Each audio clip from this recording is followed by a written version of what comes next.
I trusted him with everything. My heart, my home, my deepest secrets. I never thought I needed to guard my own bank account from the man who shared my bed. But a single piece of paper revealed the stranger sleeping beside me. My name is Jessica. This is the story of how the man I loved turned into a thief I didn't recognize, and how I took back every single thing he stole. It all started with a bank statement. I was sitting at the kitchen island, the morning sun pouring in, flipping through the mail. Bills, catalogs, and then the official-looking envelope from our bank. I opened it, expecting the usual numbers. We had a joint account for household things, but I also had my own personal savings account. It was money my grandmother had left me, a nest egg I'd been adding to since I was a teenager. Michael always called it my fun fund, and I loved the security of it. It was my safety net, a promise I'd made to myself after watching my mother struggle for independence. The balance should have been $187,432.17. I knew the number by heart. The paper in my hand said $32,017.49. I blinked. My heart did a strange, slow thud against my ribs. There must be a mistake. I logged into the banking app on my phone, my fingers clumsy. I pulled up the transaction history. There they were. 5 large transfers over the last 3 months. Each one for exactly $30,000. Each one transferred to an account I didn't recognize. The description simply said, Investment M. Thorne Ventures. The room felt suddenly cold. Michael had taken my money, without asking, without even telling me. I heard his key in the front door. He walked in, smiling, his briefcase in hand. Hey, beautiful. What's for lunch? I held up the statement. My hand was steady, but my voice trembled. Michael, what are these? He glanced at the paper. His smile didn't falter, but his eyes shifted just for a second. Oh, that, I meant to tell you. It's an incredible opportunity. A startup importing these amazing solar-powered water purifiers. It's a sure thing, Jess. I used your fund as a short-term bridge loan. We'll get it back with 20% interest in 6 weeks. I was going to surprise you. A loan, he called it a loan, but you ask for a loan, you don't just take. You took almost all of it, I whispered. You didn't ask. He came over, putting his arms around me. He smelled like his cologne and coffee. I'm sorry, darling, it moved so fast, the deal would have fallen through. This is for us, for our future. You trust me, don't you? I looked into his blue eyes, the eyes I'd loved for 10 years. I saw confidence, I saw excitement, I wanted so badly to believe him. Of course I trust you, I heard myself say, but please don't do something like that again without talking to me. I promise, he said, kissing my forehead. 6 weeks, you'll see. 6 weeks came and went. No money was returned. When I asked, he became tense, irritable. These things take time, Jessica. Don't nag, you'll get your money. The seed of doubt was planted. And like a poisonous weed, it began to grow. I started paying attention. He was working later. He was on his phone more, leaving the room to take calls. He bought a new, flashy watch. A gift from a grateful client, he said. Then, one Saturday, I got a call from my Aunt Helen. She lived down south and rarely called. Jessica, honey, I got the oddest letter from the county clerk's office up there. It's about the lake cabin. My heart stopped. The lake cabin. It was a small, cozy place my parents had left to me when they passed. It was my sanctuary. It was in my name only. Michael and I spent summers there. It held the echoes of my father's laugh on the dock and the smell of my mother's blueberry pancakes. What about it, Aunt Helen? It says there's been a title transfer. It says the property was sold last month. I thought maybe you'd sold it and forgot to tell me. The floor dropped out from under me. No, I breathed. I didn't sell it. I drove straight to the county record's office. With trembling hands, I requested the documents. And there it was, a deed. The lake cabin property, transferred to a company called Blue Horizon Holdings, LLC. The seller's signature was a perfect forgery of my name. The notary stamp was from a firm I'd never heard of. But next to it, as the witness, was a signature I knew as well as my own. Michael Thorne. He hadn't just taken my money. He had stolen my home. The last tangible piece of my parents. He had pretended to be me and sold it. I drove home in a blur of white-hot rage and icy despair. I walked into the house. He was in the living room, watching a game. The lake cabin is gone, I said. My voice was flat dead. He muted the TV. He had the nerve to look confused. What? You sold it. You forged my name. You witnessed it. The confusion on his face melted away, replaced by a cold, calculating calm I had never seen before. The mask was off. The stranger was finally visible. It was just a rundown old cabin, Jessica, he said, shrugging. The land was worth 10 times what the building was. Blue Horizon is a developer. They paid a premium. That money is working for us right now in a much better investment. My cabin, I said, each word a chip of ice. My money, you are a thief. He stood up, his face hardening. Don't be dramatic. Everything in this marriage is ours. Your money, my money, that cabin, it's all our assets. I'm just managing them better than you could. I'm building real wealth for us. You should be thanking me, thanking him, for stealing my past and my future. That was the moment the last piece of my love for him shattered. What was left was not sadness, but a clear, sharp purpose. He wanted to talk about assets? Fine. I would become a liability he never saw coming. I did not scream. I did not cry. I turned and walked upstairs. I heard him turn the TV volume back up. In the quiet of our bedroom, I made a plan. I would not go to the police yet. A forged signature was a crime, but he'd say I'd agreed to it. It would be my word against his. He was charming, convincing. I needed something he couldn't talk his way out of. I needed to take back what was mine and leave him with nothing. The first thing I did was call my oldest friend, Claire. Claire is a forensic accountant who sees the dark underbelly of people's finances every day. She had always been quietly suspicious of Michael's sudden flashes of wealth. I told her everything, my voice cracking only once when I described the forged deed. "Oh, Jess," she said, her voice grim. "Okay, first we freeze everything. We need to see what he's really doing. Meet me at my office tomorrow. Bring any financial papers you can find." The next morning, I went to the bank. I closed my personal savings account, taking the pitiful remaining $32,000 before he could steal that too. The manager, a kind-faced woman named Linda, saw my distress. "Is everything all right, Mrs. Thorne?" "It will be," I said, my voice stronger than I felt. "I need to open a new account, a private one." "Just my name?" "Of course." She helped me set it up at a branch across town, one Michael would never think to visit. Next, I removed my name from our joint account. It was a swift, surgical procedure. When Michael found out later that day, he was apoplectic. "How could you be so selfish? So irrational? We need that liquidity. My business is in a crucial phase." "My money is no longer our asset," I told him calmly, packing a small suitcase with essentials. "You made that perfectly clear when you treated it as your own.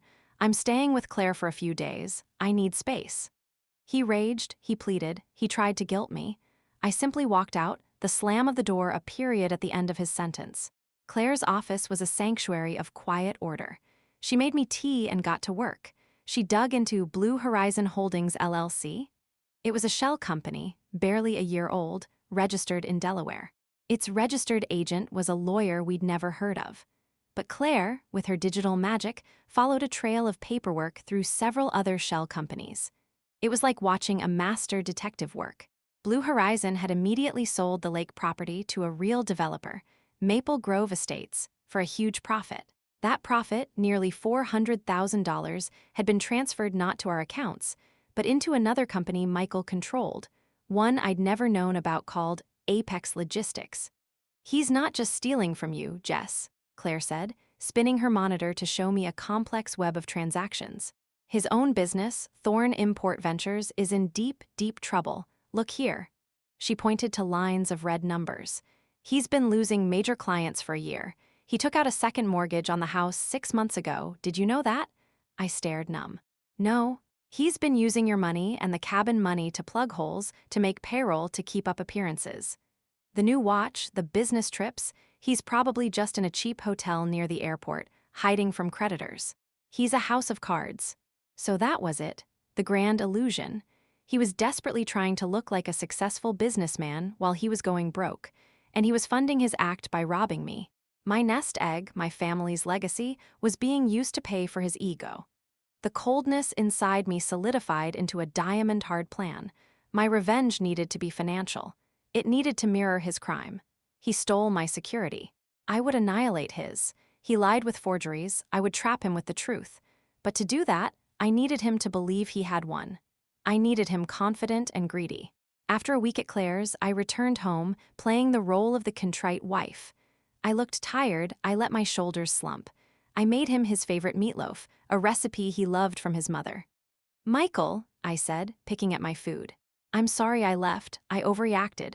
You're right, you're the businessman. I was just scared of losing everything. Maybe I can help more, I feel so useless." He eyed me cautiously, then his face softened with victory. He thought the storm had passed. He thought I was falling back in line. "Now you're being sensible, darling. It's been a stressful time for me too. I just want what's best for us." "I still have my retirement fund," I said softly, looking up with wide, trusting eyes. "The one from my old teaching job. It's just sitting there, not doing much.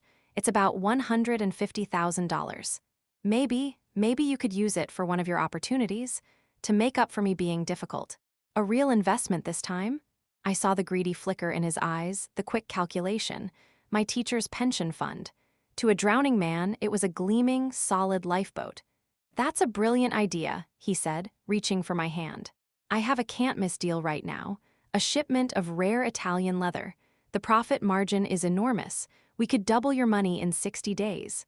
"Let's do it," I said, forcing a hopeful smile. "Let's fix this together." Of course, there was no Italian leather. There was no deal, but I needed him to believe I was all in. I needed him to get sloppy. With Claire's help, we set up an elaborate trap. We couldn't touch the actual teacher's pension. It was locked in with strict rules. But we could create the perfect, beautiful illusion. Claire used her skills to forge a full set of financial documents, making it look like I had successfully rolled the pension fund into a self-directed investment account at a reputable firm. We created fake online banking portals, fake statements with official-looking letterheads, even fake customer service phone numbers that routed to a voicemail Claire controlled. It was a theater production, and the set was flawless. I showed Michael the first statement on my tablet a week later. "See? It's all moved over. It's ready for you to manage." He studied it, his fingers tracing the balance. He was practically salivating. "Perfect. This is perfect. I'll need you to sign some power of attorney papers so I can move quickly on the investments for you. Time is money." I signed them without a fuss. They were real legal documents, giving him broad authority over the account. But the account they gave him authority over was our beautiful, empty shell. While he was busy thinking he was maneuvering my $150,000 into his failing ventures, Claire and I were launching the real attack. She had found the most powerful weapon. He owed over $300,000 in back taxes to the state and federal government. He'd been ignoring the certified letters, hoping a big score would fix it all at once. I made an anonymous electronic payment to the state tax authority. Not the full amount, but a significant chunk, $50,000, with the payment note reading: "Partial payment on behalf of Michael Thorne, Thorne Import Ventures, pending audit ref. 4472. That single payment was like ringing a dinner bell. It triggered an immediate and aggressive audit. The government, now smelling blood in the water, descended on his business like a swarm of locusts, freezing his operating accounts. Simultaneously, I took a drive. I found the offices of Maple Grove Estates, the developer who had bought the lake land from Blue Horizon. I asked to speak to the owner, a man named Robert Vance. I waited in a minimalist lobby, my forged deed and the real county records in a folder on my lap. Robert Vance was a no-nonsense man in his 50s. "Miss Thorne, what can I do for you? You bought a parcel of land on Crystal Lake last month from Blue Horizon Holdings." "We did, prime development land." "You bought it from a thief," I said calmly, laying the documents on his desk. I showed him the genuine deed with my name and the forged one with the flawed notary stamp. I pointed to Michael's witness signature. "My husband forged my name. I never sold my family's cabin. The sale was fraudulent." His face darkened as he compared the signatures. He called in his own lawyer. For an hour, they pored over the documents, their voices low and angry. "I can take you to court," I said finally, breaking the tense silence. "I will sue for title fraud. It will tie up your land, your financing, and your project for years. You'll lose millions in delays. Or you can help me." He leaned back, steepling his fingers. "What do you want?" "I want you to sue Blue Horizon Holdings for fraud. Sue them for every penny you paid, plus punitive damages for the attempted theft." I want you to crush them legally.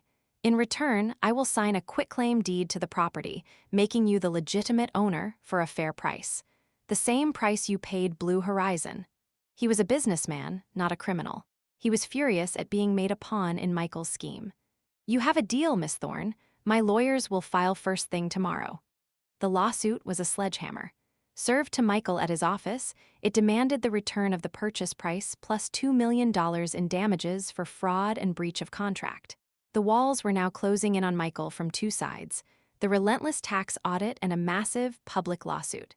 He became a ghost in our home, pale and frantic, running between lawyers, shouting on the phone late into the night, his charming facade completely gone.